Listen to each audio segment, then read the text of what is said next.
Kamala Harris challenged Donald Trump yesterday to a debate. Here she is speaking to reporters. So many of you have been asking me about the debate, and I'll tell you, I'm ready to debate Donald Trump. I have agreed to the previously agreed upon September 10th debate. He agreed to that previously. Now it appears he's backpedaling, but I'm ready. And I think the voters deserve to see the split screen that exists in this race on a debate stage. And so I'm ready. Let's go. Now, on a call with journalists earlier this week, Donald Trump rather, said he would debate Harris multiple times, saying, quote, "I would be willing to do more than one debate, actually." So what's going on? Since then, there's been chatter about him backing out of the debate with Harris. The Trump campaign said Thursday Trump would not agree to a debate until Harris was named the official nominee. In a statement on X, the campaign said, quote, "Given the continued political chaos surrounding Crooked Joe and the Democrat Party, general election debate details cannot be finalized until Democrats formally decide on their nominee. It would be inappropriate to schedule things with Harris because Democrats very well could still change their minds." In response, Harris took to X, writing, quote, "What happened to anytime, any place?" Transportation Secretary Pete Buttigieg called Trump out on Morning Joe. Let's watch. Tough talk is this guy's calling card. And now there's this extraordinary show of weakness. He agreed to, he said anytime, any place. But more than that, he agreed to this specific debate on this specific network on this specific date. And now he's pulling out. And of course, it shows that he's afraid. It shows that he knows if the two of them are on a stage together, it's not going to end well for him. Now, tough talk from Donald Trump. I had similar thoughts when I saw this. I think that if that's the logic going into his refusal to debate Kamala now, but promising to in the future, I just don't know why he would have debated Biden if Biden wasn't the nominee either. I can understand that there's some conspiracy theories that maybe Donald Trump believes in. I heard Vivek Ramaswamy echoing some. I've read a lot on Twitter about people thinking Michelle Obama is going to end up getting the delegates at the convention and secure the nomination. I think we're going to see Kamala Harris be the official nominee of the Democratic or Democrat Party, as Trump would say. But I would just like to see a debate anyway. They promised us one. I feel like pulling out is weak sauce. I have no doubt that they're going to debate. This is obviously meant to draw attention to the fact that this is fundamentally an anti-democratic process that the Democratic Party is presiding over. The difference between Biden and Kamala is that Biden got 14 million votes from the Democratic primary electorate, which means that the delegates were essentially obligated to vote for him come convention time. This is a fundamentally different thing, which is a coronation by the party elite. And so I think it's totally reasonable to draw attention to that, to point it out by saying that they have to wait until the convention to see what the delegates actually do in terms of allowing Kamala Harris to be at the top of the ticket. Of course, that's 90% likely, if not higher, to happen, but that is the appropriate point at which to schedule the debate, which there was previously a debate scheduled in September on ABC. The Democratic Convention is the second to last week of August. There is plenty of time for there to be multiple debates, even if they are not scheduled until after that convention happens.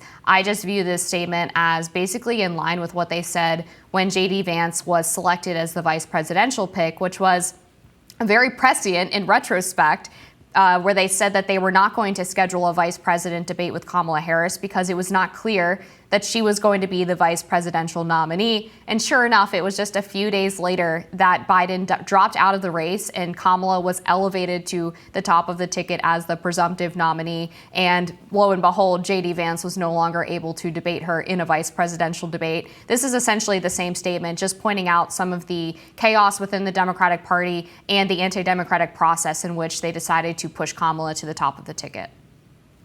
Yeah, I think Kamala Harris getting 81 million votes in the last election, the most votes ever given to a ticket, knowing that she would be president if Biden stepped aside, being, second in command to the commander in chief.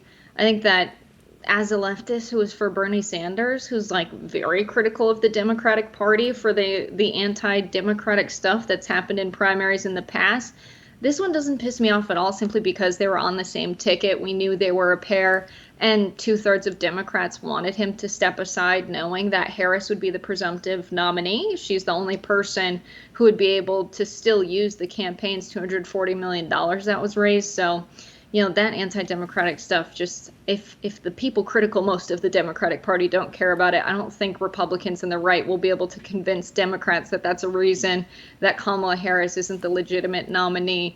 There's an official legal process there that they're gonna go through. She is gonna become the nominee. She has delegates pledged to her that would guarantee her the nomination. They could change their minds. And Joe Biden, before he stepped down, said at the Democratic National Convention, the delegates that are supposedly pledged to me could change their minds. They could pick someone else. That's a part of our democracy. And so that's the official legal process. And that was even before he stepped aside. So that was the case when Donald Trump debated Joe Biden. So to me, this is Donald Trump is afraid of Kamala Harris. She's a prosecutor. She's been doing a very good job speaking and countering Trump's messaging. I think this is Trump's team buying time because they know they need some prepared talking points and prepared arguments to go toe-to-toe with someone like Kamala Harris, who can think pretty effectively on her feet.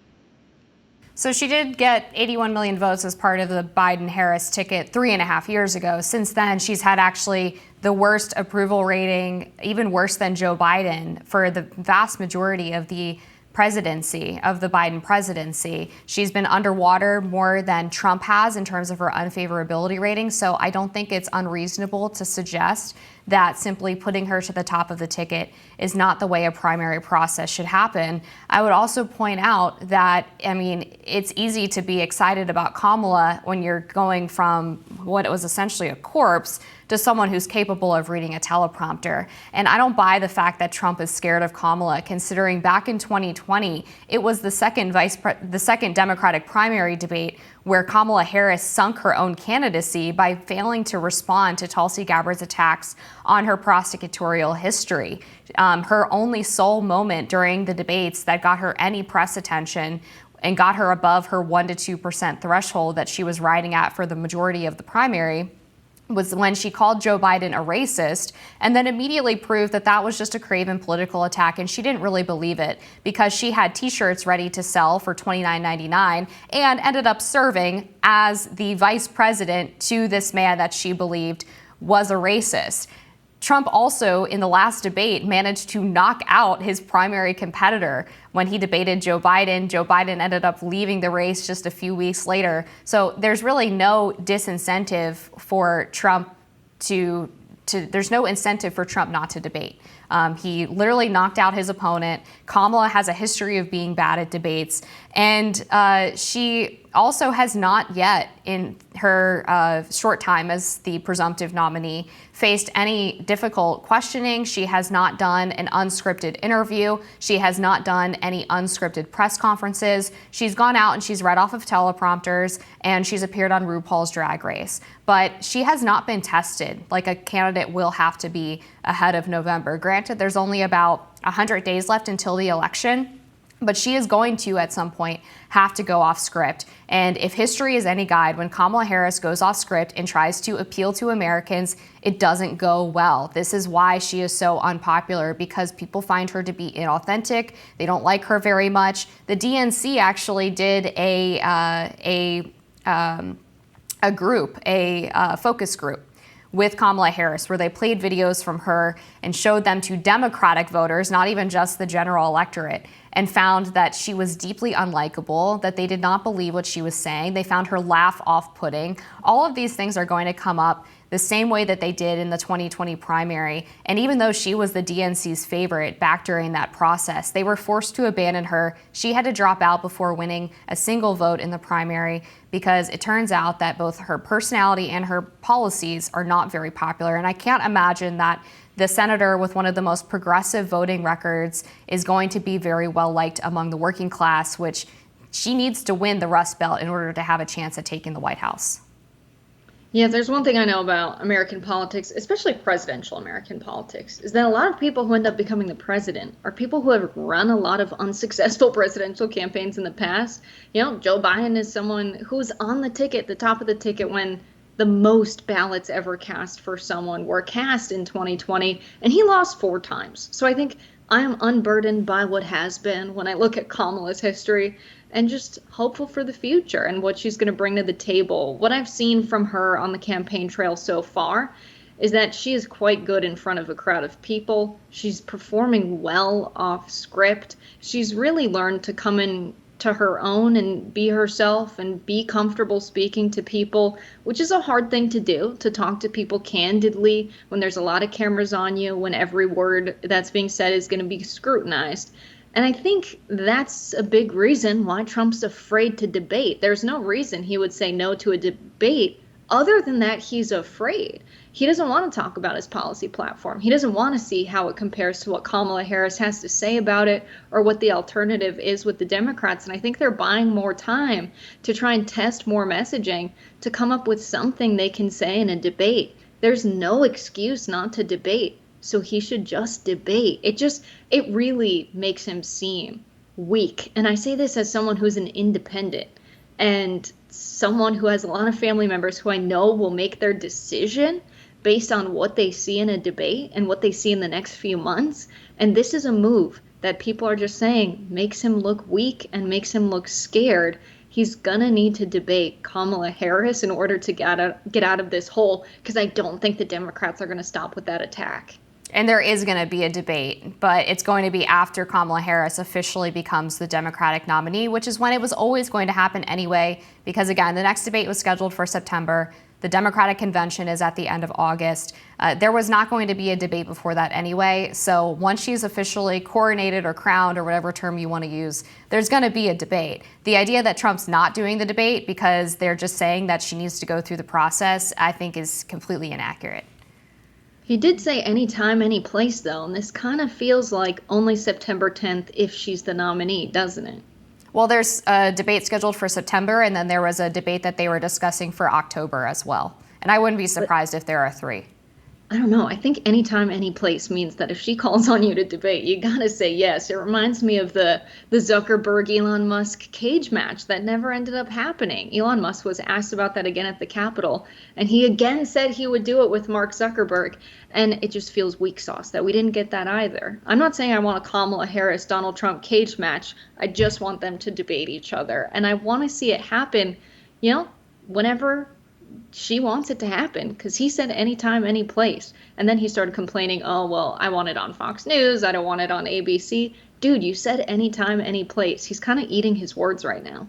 I disagree. I mean, he said that he would do the CNN debate with Joe Biden, where the rules heavily favored Joe Biden. He did anyway and ended up winning the debate. He has said he'd prefer the debate to be on Fox News, but he would still do the ABC News debate. And you can't just pull a debate out of thin air. It takes time for both of the camps to agree on the rules, for them to agree on the network. The network has to agree to all of this. They have to decide whether they're doing them through the Commission for Presidential Debates or not. So you can't just pull a debate out of thin air. And I think if the agreement was that they were going to do the one in September, then it shouldn't be a problem for her to get the nomination in August, and then they go and debate on September 10th on ABC. And I guess we will see on September 10th if that debate ends up happening and which one of us is right as to whether or not Trump is going to debate Kamala. We'll be back with more Rising. Yeah, I will say the networks are not the ones saying no. Trump is the one saying no. And so the networks can't plan anything if he's saying no. But he's not saying no, he's saying not yet.